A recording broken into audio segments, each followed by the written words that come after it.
Have you ever read Emily Bronte's Wuthering Heights? The novel follows a complex relationship between two characters, Heathcliff and Catherine. Now, throughout their story, their relationship is passionate, toxic, and ultimately destructive. Yet, despite it all, they are inexorably drawn to each other like magnets. Wuthering Heights perfectly illustrates one of the main challenges that I see with avoidance. They're almost always drawn to anxious partners, and that's a problem because this pairing together is naturally destructive. Let's go back to Heathcliff and Catherine. So Heathcliff is someone who I would describe as having an anxious attachment.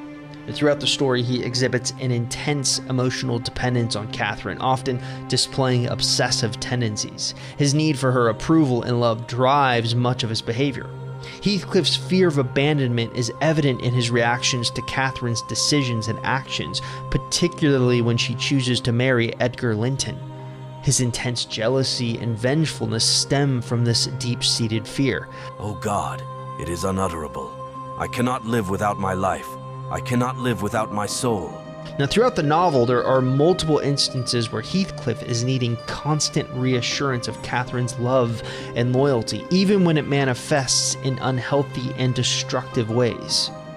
And then, of course, we have Catherine, someone who is a clear avoidant attachment. She often maintains an emotional distance from Heathcliff, particularly when societal expectations and her desire for social status come into play.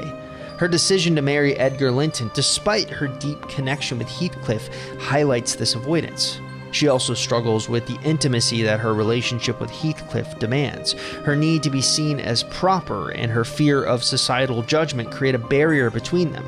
Now, it's also notable that Catherine's desire to be independent and maintain control over her life often leads her to push Heathcliff away, even though she acknowledges their deep bond.